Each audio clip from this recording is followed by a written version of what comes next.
Hello and welcome to mini episode 261 of Real Life Ghost Stories, and I have 4 spooky stories for you today, and the last story comes from January the 26th, 2023.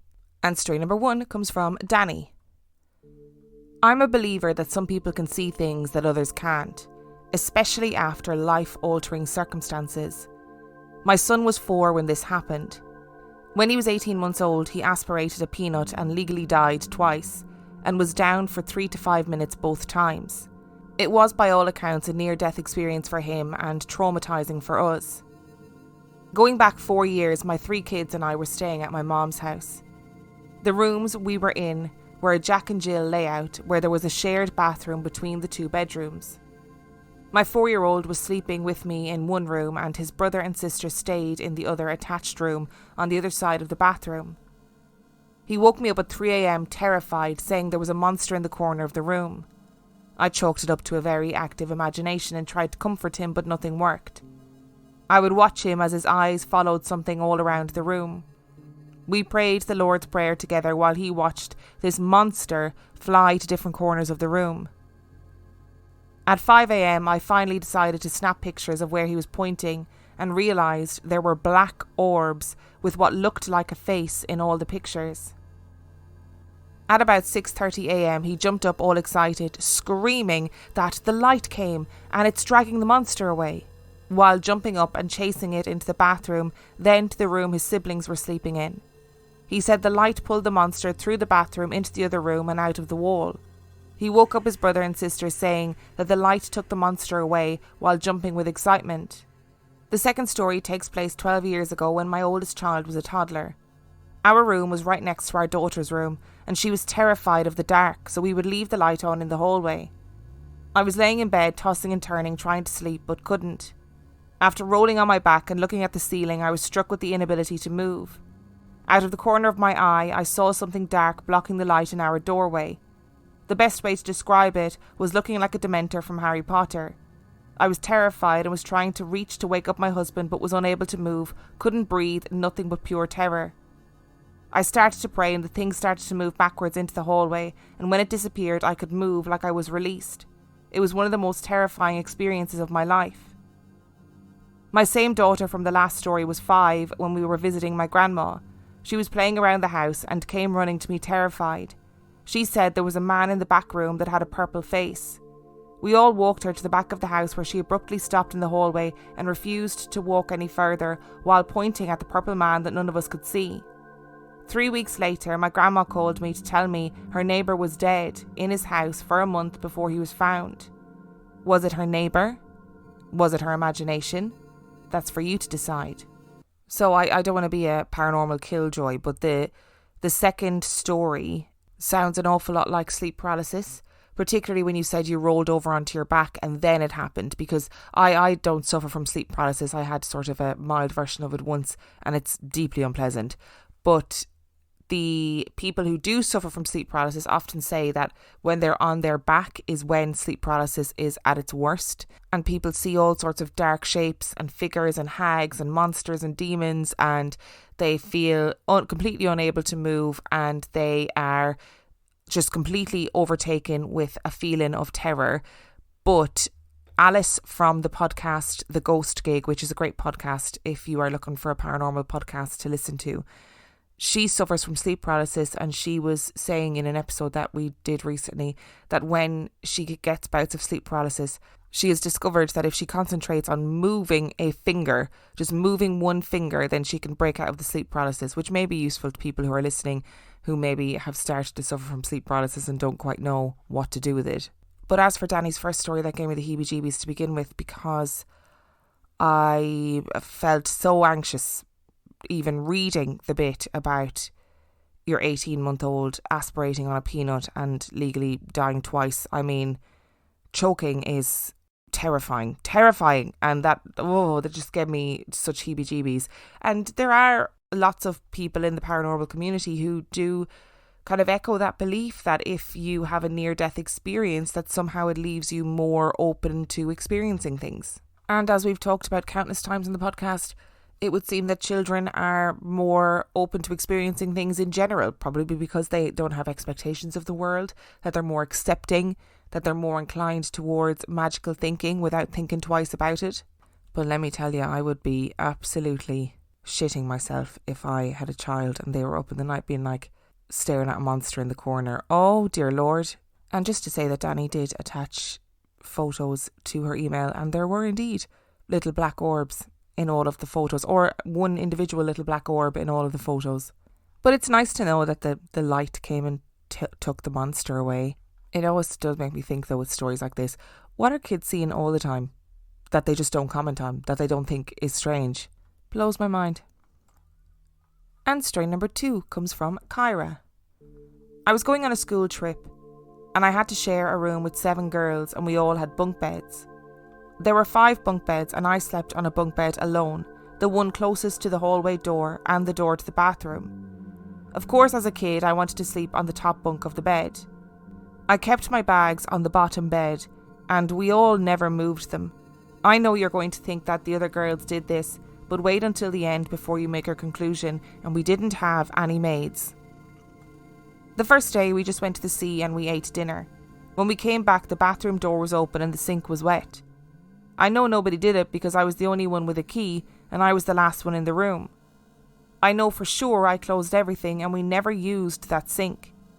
One of the teachers came to our room to say we needed to sleep and to help us get ready for bed. I took my teddy bear and my favourite night dress and went with the teacher to the bathroom. I got ready. I wanted to brush my teeth, but the sink did not work. The sink that was wet earlier. I thought nothing about it, so I used the sink next to it. The first night nothing happened. We thought. Only my bags were in the shower. The bathroom door makes a lot of noise, so I would have woken up if it was one of the girls. I was mad at the girls, so I told the teacher, who was sleeping in the room next to us. She said she heard nothing. Normally she could hear every single noise and I just ignored it. I was gone for 5 days, and on day 2 nothing happened. I thought, oh, it's done. I thought that it was a joke. On day 3 we wanted to buy some funny things. I bought 4 gifts for my family and 2 things for myself. For myself, I bought a diary and a grow a unicorn egg. With the diary, I got an invisible pen where you could only see the writing with a UV light.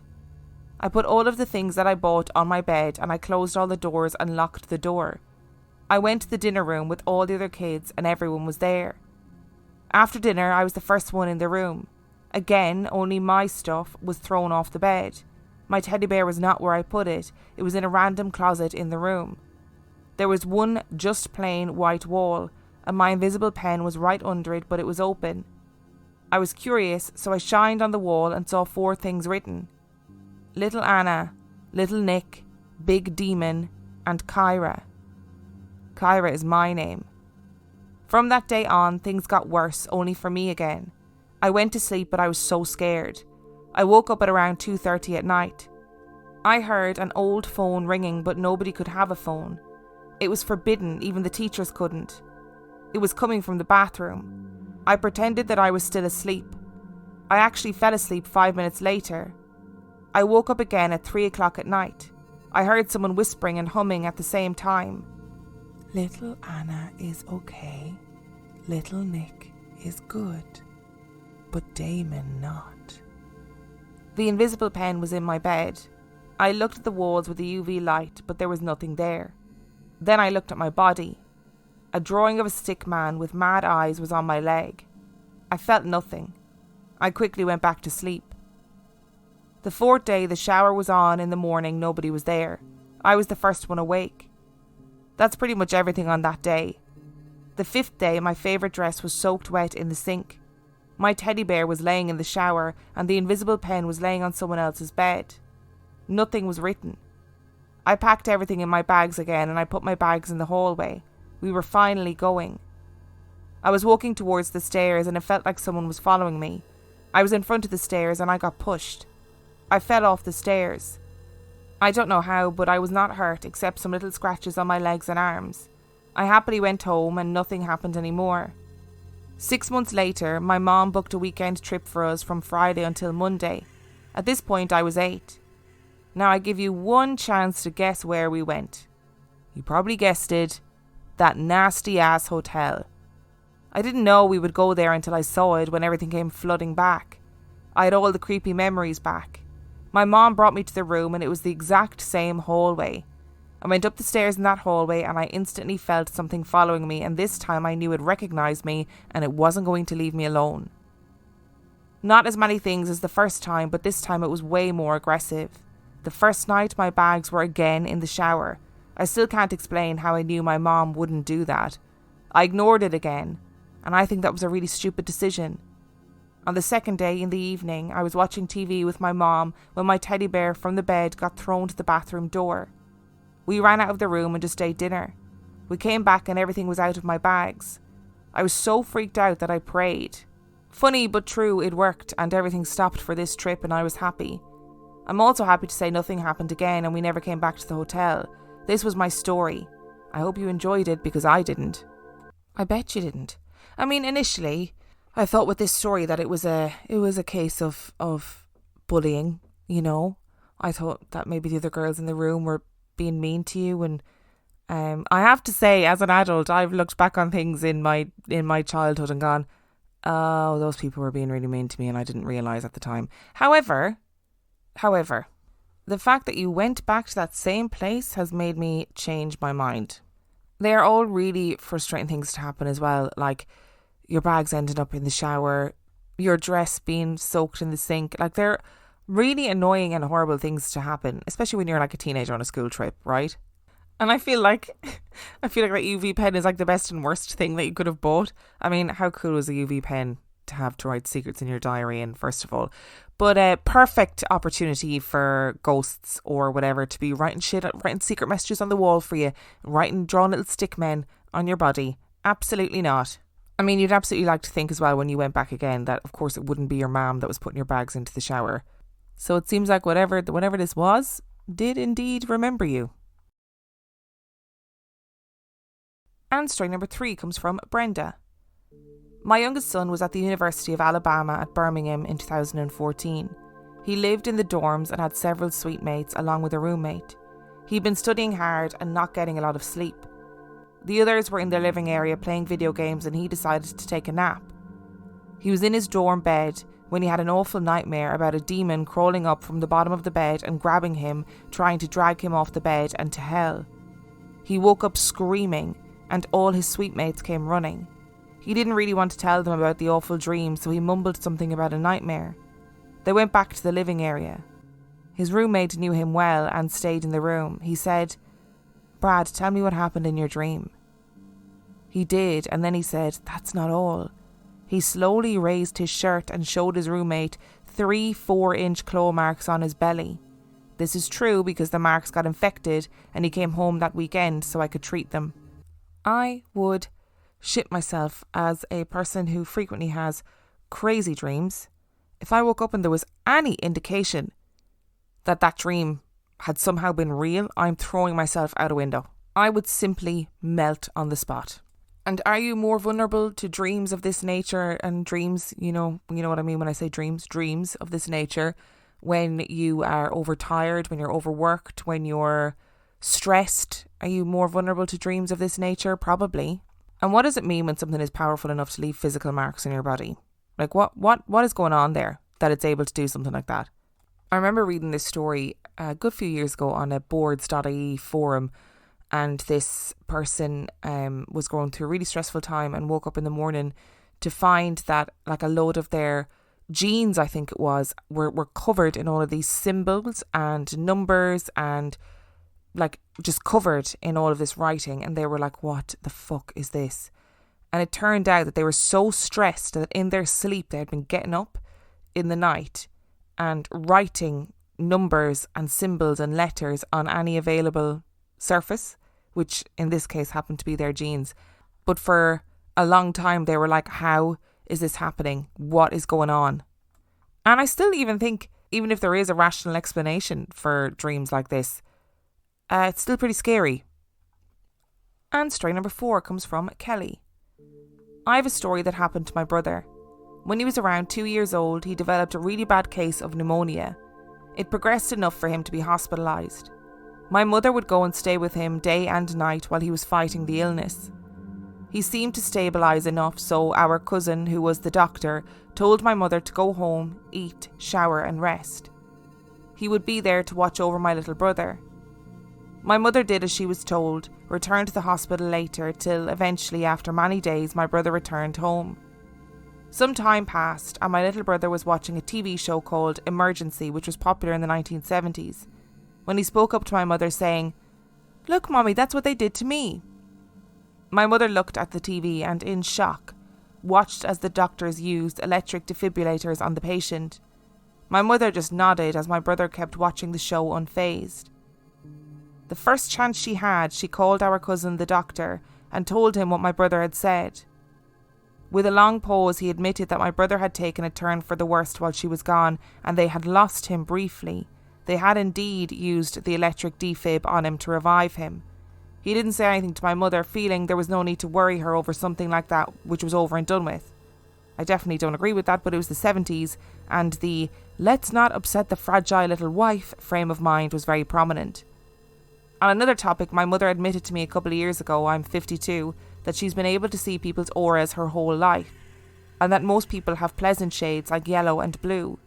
Only one time in her life has she seen someone with a very black and grey aura, and she said it scared her so bad she almost peed herself.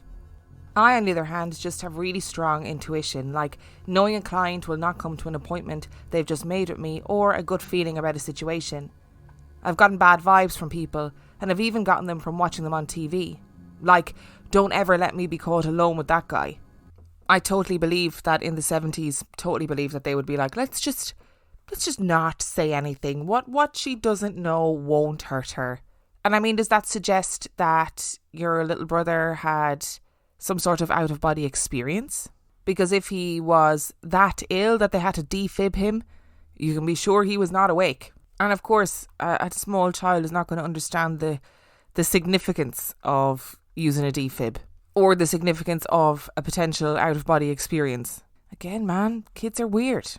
I personally love the idea of everyone having an aura, like I really do, and I know there's lots of people out there who claim to be able to read auras, and I just think, what a lovely thing to be able to do, to be able to look at somebody and go, "Oh, you've got a lovely yellowy, greeny, blue aura," or "You've got a this colour aura." I can't remember what the different auras even mean. I remember having an experience with a psychic many moons ago who told me that I had a silver shimmery aura, which I was very pleased with because I'm very shallow and I like anything that glitters. I don't know what that means, but here I am with my silvery shimmery aura, having a great time. I also would like to say this has just reminded me of that particular psychic medium who told me some very deeply personal and weird things that I struggled to understand how they would know it. And I think having really strong intuition is such a powerful gift and such an important gift. To be able to meet somebody and go, "Oh, you give me the ick and I'm not entirely sure why," is so self-protecting, you know? It's so useful and probably could potentially keep you very safe in a lot of situations. Thank you so much for listening to today's episode. Thank you to Dani, Kyra, Kelly and Brenda for sending in your stories. Remember, the last story came from January the 26th, 2023. And if you would like to submit your stories, you can do so by emailing them to reallifeghoststoriespodcast@gmail.com. You can also check out the website reallifeghoststoriespodcast.com. And if you are desperate for some extra content, you can sign up to Patreon. That is patreon.com/reallifeghoststories, where for $5 a month or $2 a month, you get access to heaps of extra content, as well as every single main and mini episode completely ad-free. And on that note, I shall see you next time.